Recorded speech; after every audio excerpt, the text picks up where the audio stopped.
Okay, folks, let's settle down because Peter Webster is here. And who's been to Lawson's down the street in Waitsfield? Oh, if there's a beer heaven, it looks very much like Lawson's. And Peter's here to tell us about the design inspiration behind that and two other craft breweries. Peter Webster. Hi. So it's called craft breweries and craft buildings or something like that. Sure. Does this work? Yes, it does. Starts here. Okay. So my name is Peter, and we were the architects for a series of breweries, including the Alchemist, Lawson's, and Treehouse Brewing Company. So I thought that doesn't really have much to do with tiny houses, but there's an inspiration that goes behind all these sort of crafted facilities. And just kind of want to encourage all the tiny housers to follow their inspirations. There's a lot of talk about what motivates you to do this, how to get it done. I don't want to lose track of what inspires us. We'll start with the Alchemist, which is up in Stowe, Vermont. They're the makers of Penny Topper. They came to us wanting a new brewery. You know the story. They closed down. That was their need and motivation. We started looking at a building. We're talking about all the programmatic needs, just like we do with our homes. We need a living room, we need a kitchen, and so forth. We did that with our brewery, so we said, well, what do you want it to be like?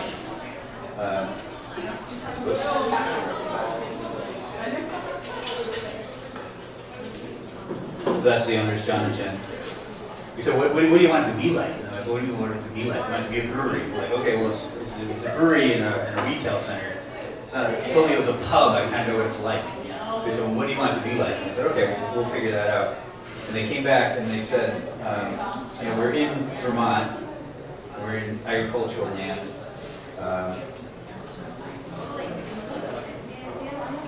So there's got to be something Vermont Barney about it. I said, okay, you got that. And then they also handed us this picture, which wasn't this exactly. It was something like this. It was them walking through an airport in Tortuga, down the Caribbean. They're coming back from vacation. We wanted to have light like this. And they were really inspired by this, the way the light came in from above to the flooded area. I'm sure they were in a good mood because they're coming back from vacation. So that's what we went home with. We wanted some kind of barn thing, and we wanted to have lots of light. It's a good place to work. The current brewery in Waterbury has very few outdoor windows. It's kind of a box, and you get in there, and you're not sure what's going on. So we took that and as our inspiration. It was about the light. It was about the way the light works with you as you're working. It's about the light for the customers. And we designed it out. You saw a few construction photos and then kind of finished product. And again, so your inspiration might just be the light, whether it's the light coming in the window or the view out the window or the shadow play that happens. What is it that inspires you to do your home in the way you're doing it? And then really focus in and do it. This is the frame while we're under construction. It has that classic barn. It's a rectangle. It has a raised section in the middle, like a monitor barn, or like a sugar house. This gives you, it's a little bit bigger than a tiny house. You can see the couple guys working up on the second story. So it's a pretty big barn, the way agricultural centers are. This is the inside. It's starting to look even a little more barn-like as we get some framing and some wood in there. This was a shot that one of the construction guys picked up one morning. So the sun rising in the east and the mist, showing our barn. So when we got done, the goal is actually to finish it and have it sort of be like what we wanted it to be like. So this is our barn, and it shows the sort of, it shows the light coming out of the barn rather than light going into it. This is their brewery visitor center. So basically, the kind of key light items were these sort of window wall at the end, which allows light in from the end point, and then the whole row of clear-story windows allows the light to come down and on top. This is the opposite end without the silo. And this is the customer service entry. So again, we have the same glass wall, views in, light coming out. You can see it's a long row of glass. And when you're inside, this is the retail end for the fans going to get the beer, the merchandise, and the lights coming in from the outside. It's sort of mostly south side of the building, a little east. And the high ceilings, some of the colors, everything shows the bounce light around. Nice even lighting. And this is the view back out the window, the upper window, and You can see the range in the background, so they got that connection to the landscape and the Vermont mountain lines. And this is the brewery proper, which is the retail center is right behind us, and this is looking down the row. Again, that's that first glass wall we saw in the beginning. So light comes down, and the light coming in from the top, down on the brewery floor. It's flooded. And there's just all kinds of good workspace compared to the dark where they had come from. Again, this is just picture scale. You can see the people up in the way. So that, again, it's well lit. In the very distance is the retail area where the public is down there. This is the hallway. So the light comes all the way down to the floor. It doesn't get caught up in the rafters.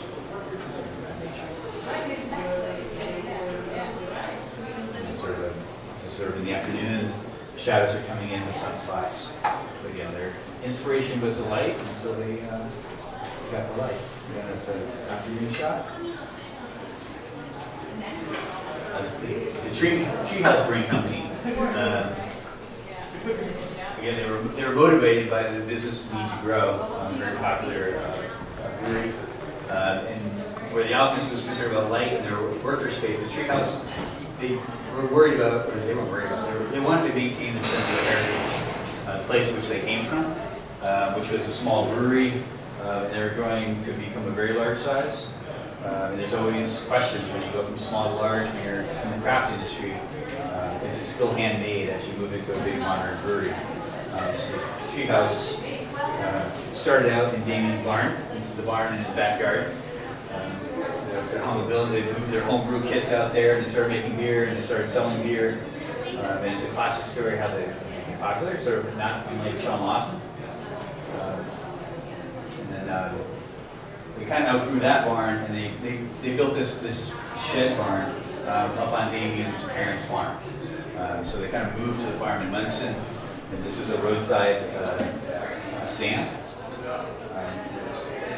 This is the inside. So you see the scale of it again. You got 25 people in there. They built it up. It was awesome in the wintertime. It was ice cold outside. A little bit of stove cranking. Really brought people together. It was part of the beer experience. It was part of everything that became Treehouse. So this is what they didn't want to leave behind. They got busy in that place, they built another building across the street, which is this one here in the back. This is one of the agricultural buildings. This is just a steel prefabricated building they put in the back of the building. So they moved, and again, they kind of build sort of nondescript, flavorless structure.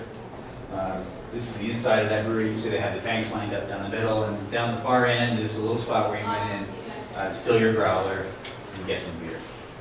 And people would wait, an hour in line, and they'd walk out with 6 beers, and you felt triumphant. It was a good experience.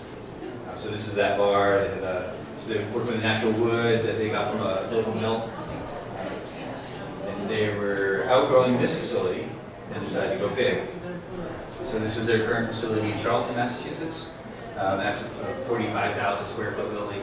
So they went from 7,000 square feet, which basically would fit in these 3 bays, to that building they had in Munson, and they kind of blew the whole thing up about 8 times the size. And again, the question is, how do we maintain our roots while moving to this scale? So there's a sense of heritage, kind of drift things. Again, this is just the inside. We kind of poured the floor during construction. You get a feel for the vastness of this facility. One of the ways I wanted to try to hang on to that original feeling was building this. This is during construction. We put up a timber frame inside the customer service area, and that's the same frame from Damien's barn. It's not the exact same, but it's a replica.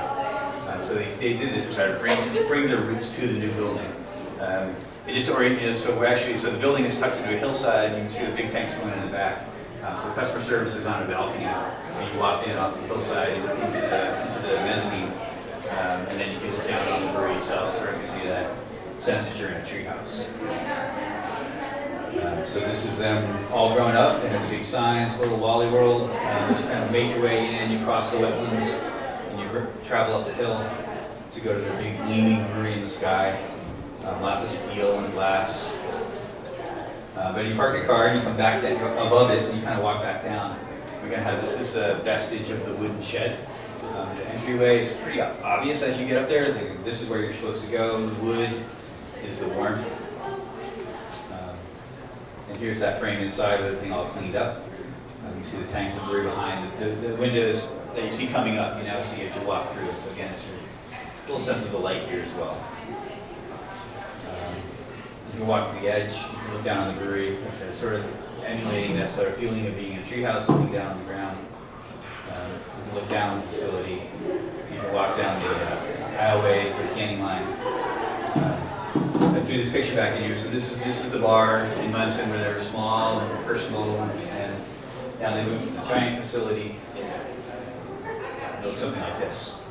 So it's much bigger. We kind of kept the same wood, came out of the same mill, and it sort of tried to maintain that warmth despite all the giant facility going on. So the customers, they seem to respond well. There's a big fear that when they got to the new place, that they would revolt and not want to buy their beer anymore. So that didn't happen. And there's a certain comfort and intimacy that was felt in this great big vast building. And this was sort of one of the photos the owners took, sort of warm their hearts that people feel comfortable enough to compose, make things happen. And again, it was interesting at the farm. The building was set down off the hill, and it had this awesome western view as the hillside rolled out, which was actually the land that was cleared by the tornado. And so here in this brewery, they actually got windows out to the western side to bring that connection through. So that was what inspired them was their heritage, and that was kind of how they landed that in the new construction. And the third brewery is my final one we'll kind of roll through. Is Lawson. So it's local here in Warren, and that's his barn next to his house. And we built a new facility down in Waitsfield. And Sean was, his motivator, his inspiration was a sense of community. He had a small barn here in Warren, and then he started contracting down in Connecticut. Two-Coast Brewing Company. He never had a place for people to come to buy his beer. And so he really was active. I don't know how many people here from that River Valley.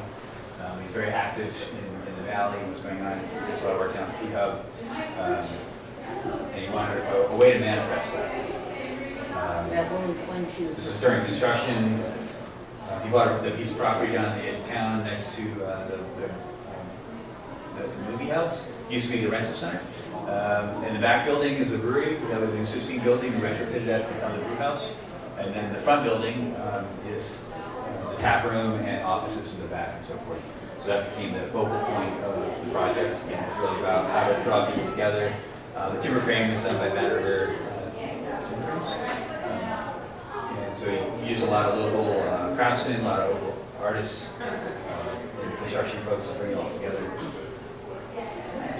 He knew it was going to be a four-season place, and obviously the tourism in the valley is strong.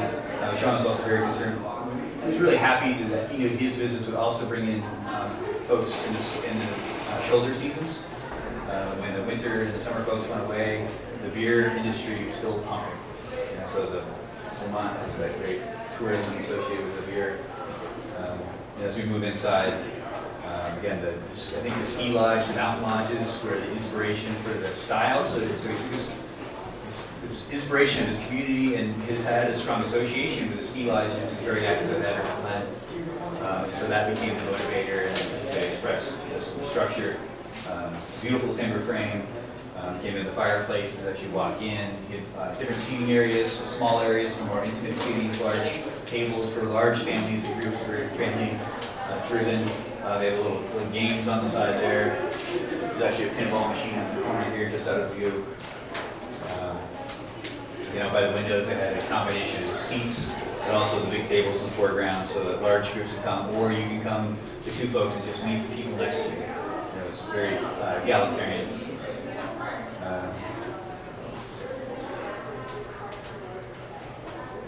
There's a longer shot of the hall.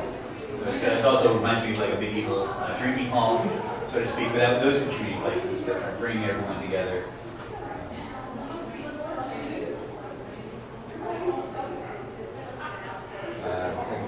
Just an interior shot showing tables. There's a little food window. They're not doing cable service, which tends to isolate groups. They wanted to have it be open and sort of pick up your own. So it wasn't about that private interaction with their wait staff. It was more about being there together. And then the food they serve is also from they buy from companies all over the region. And they bring it together. They assemble it for you in there. So they're not actually cooking or anything like that. Again, they want to bring the other folks in the community in. And that's how they did it. Of course, they have cornhole outside, they do patio. I don't know for sure, but they have some great urns with fire in them, so the fire going in evening times. There they are, proud parents from the tap room. But again, it is them, but it's also, this is them gathered with their crew at the openings. And it was really a testimony to everybody that made it happen. So that's how they brought their sense of community into their building. My last image. So that's what I wanted to bring up. With the tiny community, we talk a lot about the structure of our houses, but it's also what is the inspiration that goes into it? How do we manifest those inspirations into what we build? And the idea of community. With a tiny house, a lot of times your home is much bigger than the physical structure, what you have, whether that's part of the outdoor, the porch outside, the meadow outside, the streetscape.